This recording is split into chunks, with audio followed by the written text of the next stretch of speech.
Hey everybody, Alex Kozora, SteelersDepot.com, back to do initial analysis of the Steelers' 26-24 nail-biter victory over the Indianapolis Colts Sunday afternoon. Steelers now 4-4 on the season, a sentence I didn't think I would say after this team was 1-4 heading to Los Angeles with Devlin Hodges as quarterbacks just a short time ago.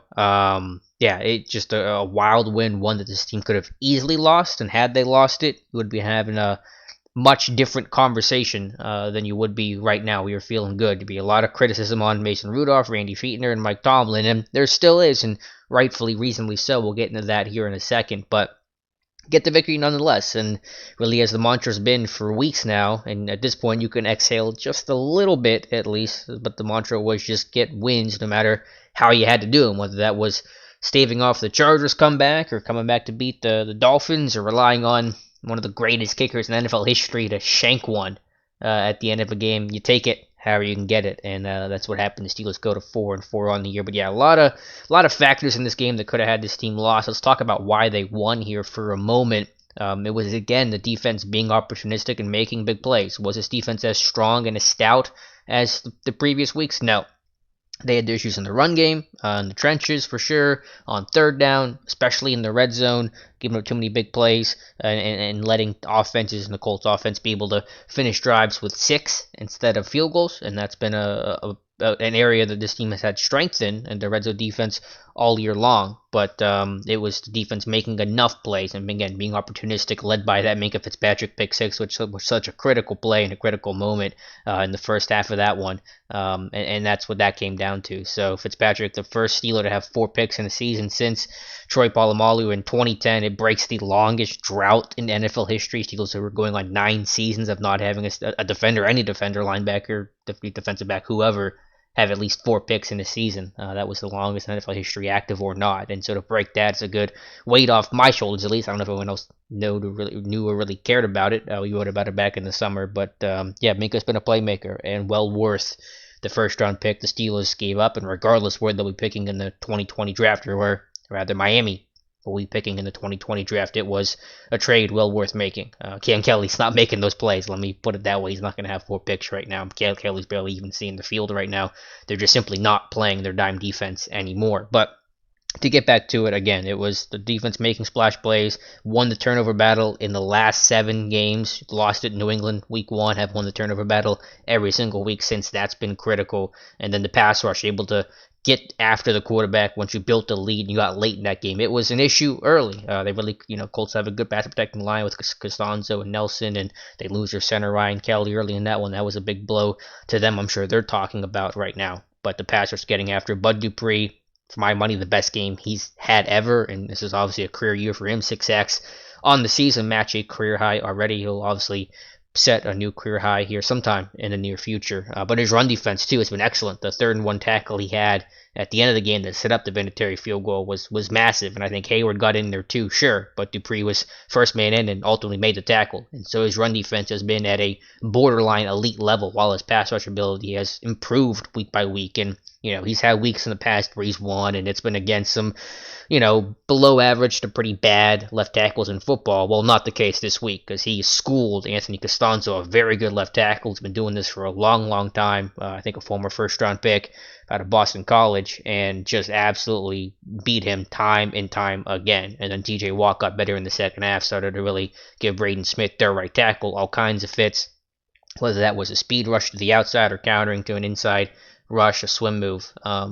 So really critical plays there. And then Cam Hayward got after it some. Mark Barron with some good effective B-gap blitzes as an off-ball linebacker. So it was about getting enough pressure and creating enough big plays that really created the defense having the chance to keep the score down early and make big plays to help out an offense that struggled. And unfortunately, again, the offense and the defense, even for that matter, had their issues, and another kind of slowish start. And that's not acceptable, and this has got to turn around, because you can't rely on the defense making these kind of crazy plays and offenses hurting themselves to continue to win this one. You want to jump on teams early at points and just play better to start and not feel this anxiety every time you get into halfway through the first quarter. But offensively, did just enough. I thought Rudolph, we'll have to go back to the tape. I'm really excited to kind of check this one out, because there were a lot of missed chances, whether that's Fichtner scheming things poorly or Rudolph just missing stuff. There's no doubt in my mind about that. It's hard for me to pinpoint particularly what those issues were, but you kind of just felt that something wasn't right. And obviously, the offense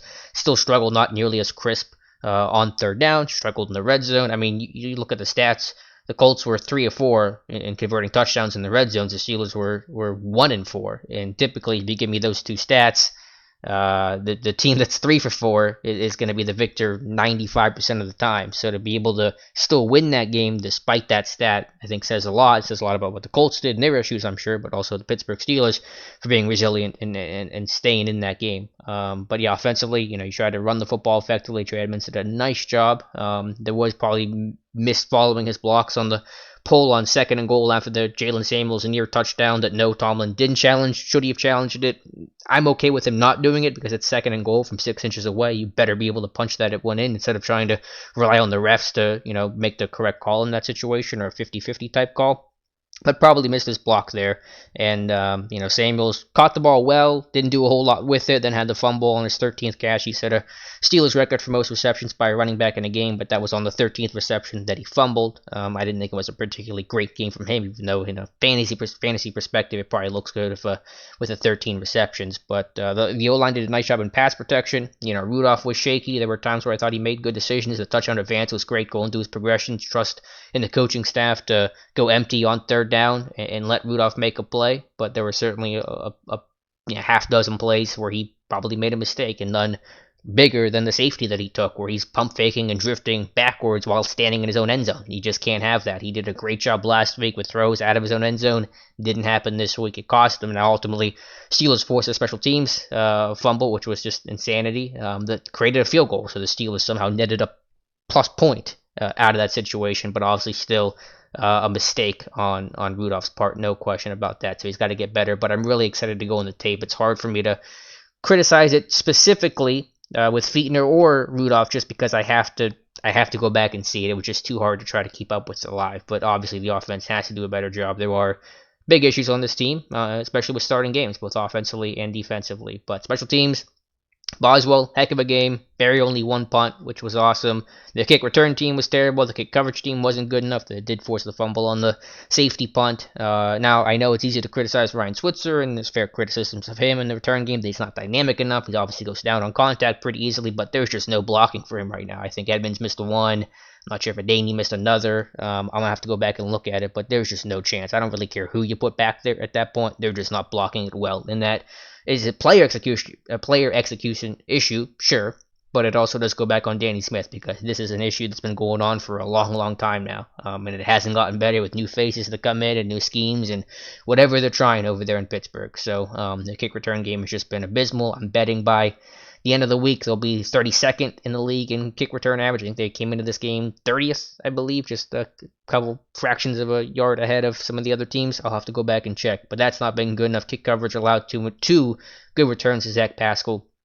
So that wasn't a positive sign either. I'm just trying to rack my brain, trying to go through anything else I'm missing. I'm sure I'm missing stuff. Juju, the drop on the first possession, that's on him. He's got to make that play. Quiet day for him overall. Steven Nelson had a pretty poor game. Yes, the PI and, the challenges and all that stuff. I should get into that briefly. The first challenge that Tomlin threw, fine. I mean, you're not going to win those things, but I get why he did that. Trying to argue uncatchable. I mean, that's really new territory for the way the rules apply and the challenges apply, but I didn't think he was going to win it, but I understood that. The second one, though, I thought was just brutal. I mean, I get what Tomlin's saying. You could argue OPI. It's not about, if you think you're right or not. Challenging is not about that. It's about what you can win. It's about what the league does and how they interpret calls and what are they willing to change. And the league's not willing to change these calls unless it is just smack you in the face, obvious. So I thought Tomlin trying to challenge that OPI to use a second timeout, he had no chance of winning that one. And more importantly was, you knew if Indy could be able to get a first down or two, they could just run out the clock, and the Steelers wouldn't have timeouts to stop the clock and potentially get the ball back, because at that point they were basically already in field goal range. So I thought that was just a disaster of a decision by Tomlin. Credit to Tomlin for rallying the team and getting them back to 4-4. There's of course credit it's going to go and worthy of the head coach. But I just thought in that moment to try to challenge that second one, which you had no chance of winning, that was going to rob you of a timeout, in a situation where the Colts were, getting set up for a game-winning field goal, was just a reckless and foolish and just a desperate decision in a situation we didn't have to be that desperate. If it's 3 seconds left in the game and it comes down to that, sure, what's the second timeout going to do for you at that point? Nothing. But there was still time there, so to use that challenge, I thought was just silly, and just an indefensible decision by Mike Tomlin. So that was my thought there. I'll go back through the tape again. I'll have to go through everything, probably get you more detailed analysis, but get the victory, and that's what matters. You go to 4-4.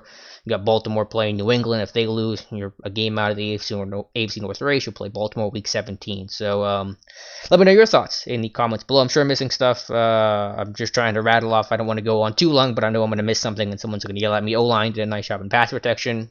Their run game was okay. Zach Banner not in the victory formation. I was mad about that. I don't know why he wasn't out there. I wanted to kind of see him do his kneel down stuff, but yeah, victory formations are a good thing in the NFL, regardless of who is out there. So anyway, I'll wrap this video up. Let me know your thoughts in the comments below, whether you're listening on YouTube, following me on Twitter at Alex_Kozora, or following the website SteelersDepot.com.